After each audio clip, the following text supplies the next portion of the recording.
가을이 왔습니다. 저도 긴 팔을 입고 조석으로 쌀쌀해지고 있어서 우리 인생의 절기에도 수학의 인격의 열매를 맺는 절기가 오기를 바랍니다. 오늘은 10월 20일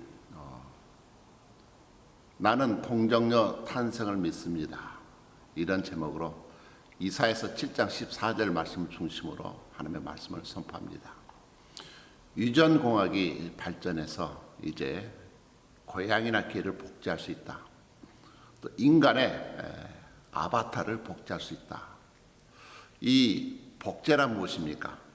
암수의 결합 없이 새 생명체를 만들어내는 기술입니다. 이런 가능성, 이런 과학적 진보를 통해서 동정녀 탄생을 생물학적으로 증명했기 때문에 이제는 믿을 수 있다. 이렇게 말을 한다면 이것은 성경의 근본적인 동정녀 탄생의 의미를 왜곡하는 것이고 모르는 것입니다. 성경은 마리아 혼자서 예수 그리스도를 낳았다고 말씀하지 않습니다. 성령으로 잉태되었습니다. 비물질적인 성령과 물질의 몸이 함께 역사하는 영적인 성령과 또한 육적인 육신이 함께 역사한 참으로 생물학적으로는 아무런 의미가 없는 그런 놀라운 신비입니다. 생물학적으로 불가능한 것입니다. 과학이라고 하는 것은 어떻습니까? 동일한 조건을 입력을 했을 때에 반복할 수 있어야만 그것이 과학적 진리가 됩니다. 그러나 예수님의 동정녀 탄생의 역사는 도저히 복사할 수 있는 것이 아닌 반복될 수 없는 인류 역사상 유일한 사건이기 때문에 우리는 믿음으로 고백합니다. 세 번째 신앙 고백은 무엇입니까? 이는 성령으로 잉태하사 동정녀 마리아에게 나시고, 마태는 예수님의 탄생 기사에 이사야 선지자의 예언의 말씀을 이렇게 인용을 했습니다. 이사야서 7장 14절 말씀에 보라, 처녀가 잉태하여 아들을 낳을 것이요 그 이름을 임마누엘이라 하리라. 예수님 탄생 700년 전에 하나님께서는 이사야 선지자를 통하여 동정녀 탄생을 예언하셨습니다. 마태복음 1장에 보면 예수님의 족보가 나옵니다. 아브라함과 다윗의 자손 예수 그리스도의 세계라. 재미있는 것은 예수님의 전까지 족보는 전부 아버지가 아들을 낳았다. 이렇게 기록을 하고 있는데 예수님은 어머니가 낳았다고 했습니다. 그러면 예수님의 아버지는 누굽니까? 목신 요셉이 아닙니다. 그렇다면 아브라함과 다윗의 자손 예수 그리스도의 쭉 아버지의 역사를 다루고 있는 마태복음 족보는 가짜이고 엉터리인가요? 우리가 그것을 한번 생각해 보아야 됩니다. 무슨 뜻일까요? 육적인 성취가 아니라 영적인 언약의 성취라는 뜻입니다.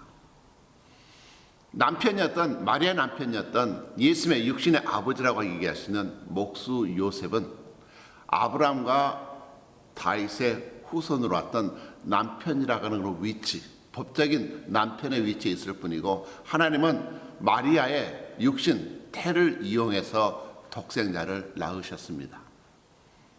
언약의 성취. 이것을 또한 우리는 성경은 아버지를 통해서 죄가 우리에게 계승되는 것처럼 아버지를 통해서 죄의 속성이 세대에서 세대를 지나 이어지는 것처럼 보입니다. 그러나 예수님은 동정녀 탄생이기 때문에 성령의 역사심을 통하여 죄의 속성이 없는 죄에서 자유로우신 분이셨습니다. 그래서 예수님의 동정녀 탄생은 지금 우리뿐만 아니라 예수님 당시에도 요셉에게도 마리아에게도 정말 이상한 것이었습니다. 그것이 이상하지 않았다면 신앙 고백 그곳에 포함시킬 필요가 없었습니다. 이것 또한 그 시대의 철학과도 맞지 않습니다. 예수님 당시 힐랍 철학을 보면 인간의 육체는 불길한 것이었습니다. 어떻게 부정한 육체에 거룩하신 하나님의 몸이 임할 수 있다는 말입니까? 그래서 과연 예수님은 신성을 가졌는가? 아니면 예수님은 인성만 가졌는가?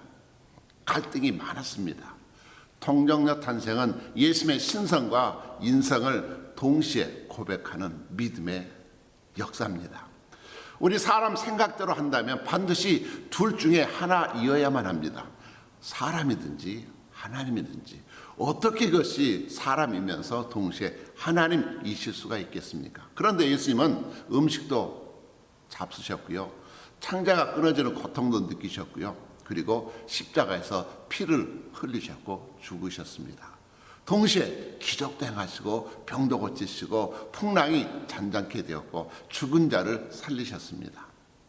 100% 하나님, 동시에 100% 사람. 그래서 예수 그리스도는 이해의 대상이 아니고 과학의 실증의 대상이 아니고 신앙의 대상이고 신앙 고백의 핵심이 되어야만 합니다. 사람만이 죽을 수가 있습니다. 그리고 하나님만이 죄가 없습니다. 우리 사람의 죄를 속량해 주실 수 있는 유일하신 독생자는 100% 하나님이셔야만 죄가 없고, 또한 100% 사람이어야만 대신 우리를 대신하여 죽을 수가 있습니다. 결국 그만큼 하나님께서 우리를 사랑하셨다. 하나님께서 놀라운 초자연적인 역사를 통하여 정말 아담의 후손 우리를, 독생자를 희생하실 만큼 사랑하셨다. 우리는 이 동정녀 신앙 고백을 통하여 확인할 수 있습니다. 여기에 대해 사람들은 두 가지로 반응합니다. 기독교는 정말 뒤죽박죽이다. 믿는 사람들은 바보다. 두 번째, 하나님 앞에 겸손히 엎드려 하나님 감사합니다. 이런 성도의 반응. 여러분은 어떻게 반응하고 계십니까? 하나님의 신비와 본질, 그 본체는 우리가 알 수도 없고 이해할 수도 있는 우리의 영역이 아닙니다. 지금 하나님 우편에, 보좌 우편에 앉아 계시는 주님, 심판의 주로 때가 되면 반드시 이 땅에 오셔서 심판하시게 될 것입니다. 하나님을 조롱하고 동정녀 탄생을 믿지 않았던 자들을 영원한 지옥에 심판하실 것이고, 끝까지 인내하며 믿음으로 주님을 믿고 하나님을 사랑하고 이웃을 사랑했던, 영원히 감사하며 찬양했던 주의 백성들을 착하고 충성된 종이라 상급을 주실 것입니다. 주님께서 나를 위해 감당할 수 없는 치욕과 수모를 당하셨던 것, 끝까지 우리를 사랑하셨기 때문에 그렇습니다. 내가 구원받는 모습, 오늘의 이 모습을 바라보시고 주님은 조금 더 부끄러움을 개의치 않으셨습니다. 그는 성령으로 잉태하사 동정녀 마리아에게 나신 100% 하나님이시고 100% 완전한 인간이셨습니다. 나는 과연 어떤 감사와 찬양을 가지고 그 주님을 섬기고 있습니까? 감사합니다.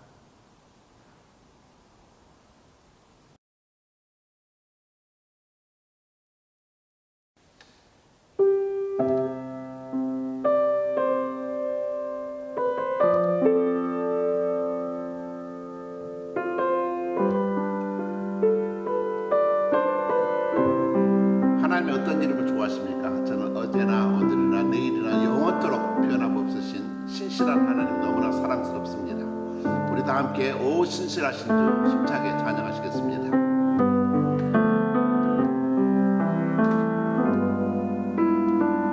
하나님 한 번도 나를 실망시킨 적 없으시고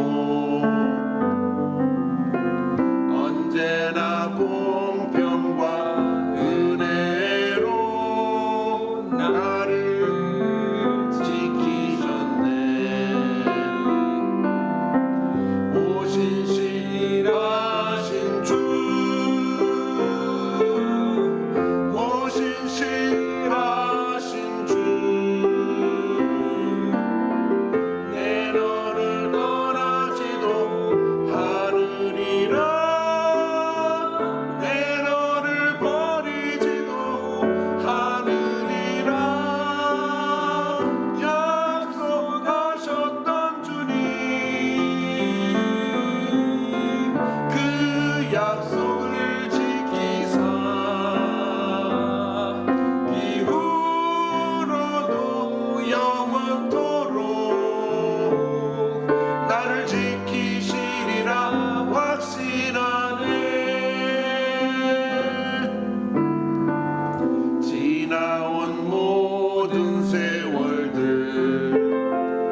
오늘도 땅끝에서 수고하신 여러분, 그 땅끝 바로 여러분 가정이고 여러분 생업의 현장이고 그리고 우리의 선교지입니다. 신실하신 아버지께서 영원토록 함께 하실 것입니다. 감사합니다.